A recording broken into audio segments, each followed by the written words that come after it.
Olá a todos, eu sou Andréa Pereira, médica nutróloga do canal Longidade. Estou aqui hoje para falar especificamente de alimentação saudável.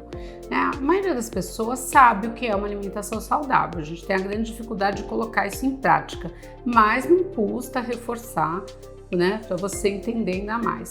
Então, primeira coisa, tá? Dentro de uma alimentação saudável, eu tenho que ter muita verdura, fruta e legumes. Isso deve corresponder a pelo menos metade do prato, né? Então, nas minhas refeições principais, café da manhã, almoço e jantar, eu tenho que ter as frutas e hortaliças. Isso deve corresponder aí metade da minha refeição. Depois disso, importantíssimo para o nosso grupo aí de 60 a mais, né, de pessoas longevas, eu preciso ter o quê? Proteína. As proteínas garantem que eu tenha um músculo bom, de qualidade, né, com uma espessura boa, para eu conseguir ter independência. Então eu preciso que nas minhas refeições, de modo geral, eu tenho 25% de proteínas, sejam elas de origem animal ou de origem vegetal.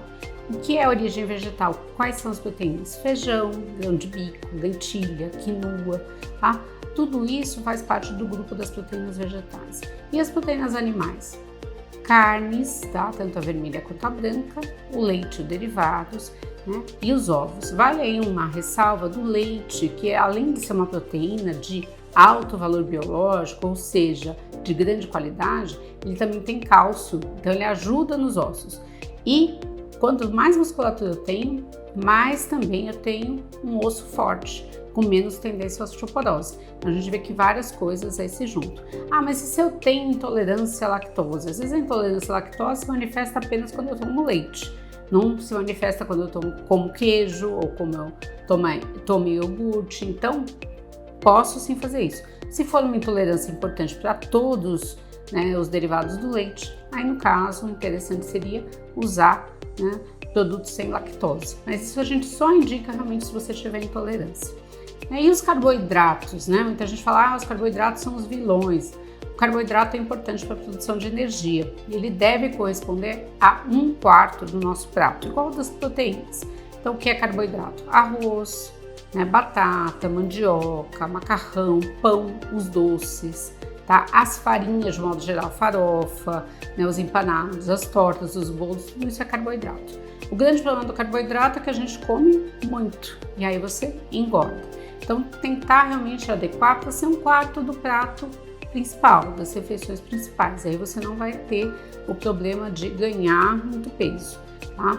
Fora isso, eu preciso reduzir a quantidade de sal. O sal aumenta o risco de câncer, por exemplo, piora a pressão arterial. Se piorar a pressão arterial, eu vou ter mais risco cardiovascular. Então, eu sempre falo que você vai saber que está comendo com pouco sal, primeiro, quando todo mundo que vem na sua casa reclama que a comida está sem sal. E segundo, quando você vai na casa dos outros ou come fora e acha que a comida é salgada, tá? Você tem que sentir o gosto da comida, não o gosto do sal. Então, evitar salgar saladas, tá? Isso é importante, né? E, por último, a gente tem sim, né, que diminuir a quantidade de açúcar. Tá? Então, tudo isso vai ajudar aí dentro de uma alimentação saudável. Então, aproveite essas dicas, adeque sua alimentação e não deixe de praticar atividade física. Obrigada!